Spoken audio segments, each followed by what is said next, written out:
To lay out the Republican case, we're going to let Bill O'Reilly do it, and he's going to talk to Ellis Hennigan from Newsweek, and they're going to have a little bit of a debate on whether it really is torture and whether it makes sense and whether it worked. Let's go to clip number 5 here. He said, this is what we got. He understands why they did it, and he wouldn't go after anybody who did it. That's what Blair said. But he also said that the consequences of having used these techniques caused us such additional problems that it wasn't worth using them.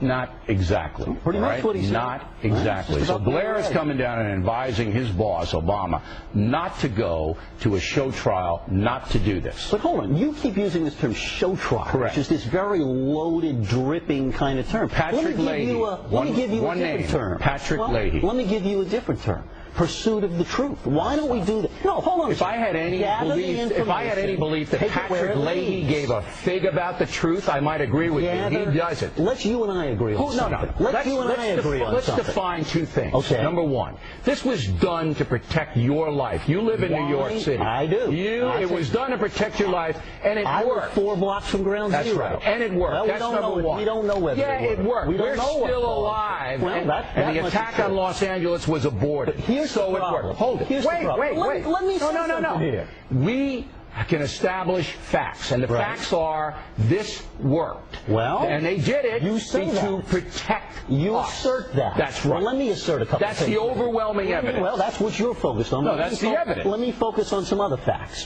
One is that these kinds of things cause huge problems. Now we're in the theory world. No, we're not in the theory world. Now here we go. No, you cannot face torture. I know you like to avoid that word. You prefer the euphemisms, but let's call it what it is. No, it isn't. That's your opinion. And you have your opinion of waterboarding. You think waterboarding is lovely. I think when they do it to our harsh interrogation. When they do it to our guys, it's not so lovely, is it? Oh, stop it. They behead our guys. That's ridiculous. Those things are done. Listen, all right, now, wait a minute. Let me get into another. I want to stay in a fact-based realm. Today, move on. I'm on the side of doing something very simple here.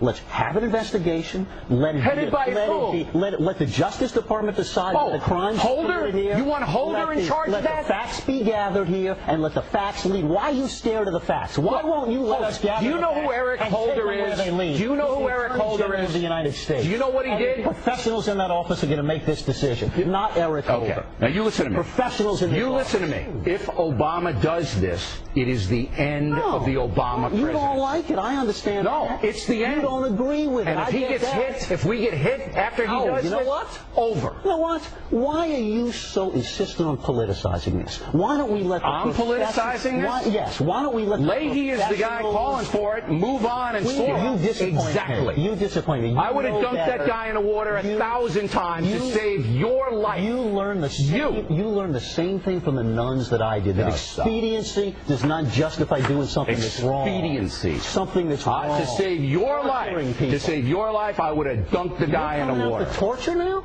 Torture, Mike. Torture? Bleep. Torture? All right, Ellis. And I love that logic he used. You're still alive, aren't you? In the beginning of the segment, he's like, you're still alive, so it must have worked. Come on, please tell me you're not that stupid. I'm not sure you can tell me that. And he says, look, the fact is, this worked. It's a fact. I want to stay in the fact-based world here. Really, Bill, what is it a fact based on? The fact is, no memos have ever been released saying that it did work or that we got any information. He says, yes, it's true because one, Cheney told me so. Laugh along with me. Okay, and Cheney says, don't worry, there's still some secret memos out there. But mainly, he says, look, Dennis Blair, who is the top intelligence official for Barack Obama, says that it did work. And the Newsweek reporter says, wait a minute, you got to give that context. He says, no, I don't, it's a fact. So what we're going to do is we're going to give you context. We're going to give you his direct quotes in the good, the bad, the ugly, everything. All right? So here is what Blair said. I like to think that I would not have approved those methods in the past, but I do not fault those who made the decisions at that time. I will absolutely defend those who carried out the interrogations within the orders they were given. So this is a top intelligence official for Obama saying, I would like to think I wouldn't have done it, but those guys, I'm going to defend them if they did because they were given orders. He continues, the information gained from these techniques was valuable in some instances. So that's an interesting piece of evidence right there. But there is no way of knowing whether the same information could have been obtained through other means. Basically, because we didn't try. We went to torture, and that's how they got this. and we know that other techniques have worked well in the past. Now, he continues. The bottom line is these techniques have hurt our image around the world. The damage they have done to our interests far outweighed whatever benefit they gave us, and they are not essential to our national security. Now, did O'Reilly share that fact with you? He keeps quoting Blair. He didn't quote that part, did he? That's interesting.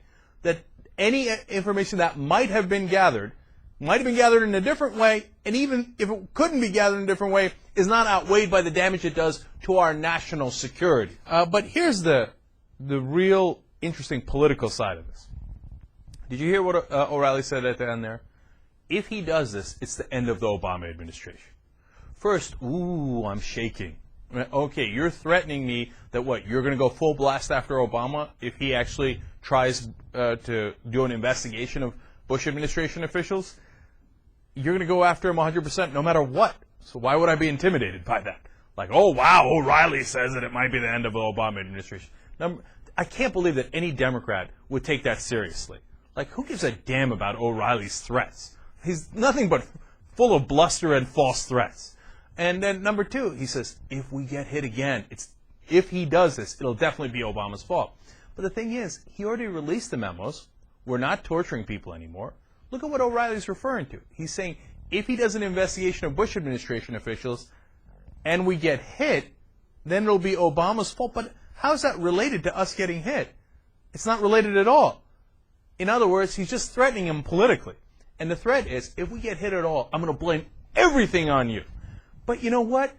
You think O'Reilly wasn't going to do that anyway? If we got hit tomorrow, O'Reilly and Fox News would be the first guys to say, it was Obama, it was Obama, it was Obama, it was his fault, and look at what he did. Cheney was right, he didn't keep us safe. And by the way, if we got hit tomorrow, it would be in late April, in the beginning of Obama's term. And they would blame him 100% as O'Reilly's threatening right there. Remember, we got hit in August. I'm sorry, that was funny. He got warned in August. We got hit on September 11th of the Bush administration's first term. September 11th. All the way in September. And what did O'Reilly and the Fox News crew tell you? Can't blame Bush. He had nothing to do with it. It was early on in his term. So, and you know, you look at that and you think, man, it almost looks like they're rooting for us to get hit, doesn't it?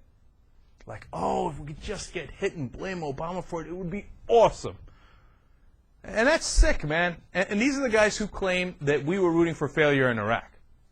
You know why? Their constant modus operandi is projection.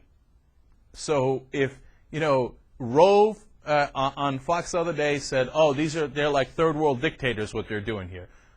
When, of course, that's what he was doing. O'Reilly says, oh, yeah, they root for our loss when that's what he's doing. In almost every instance, they take what they really feel and they pretend the liberals feel it that way.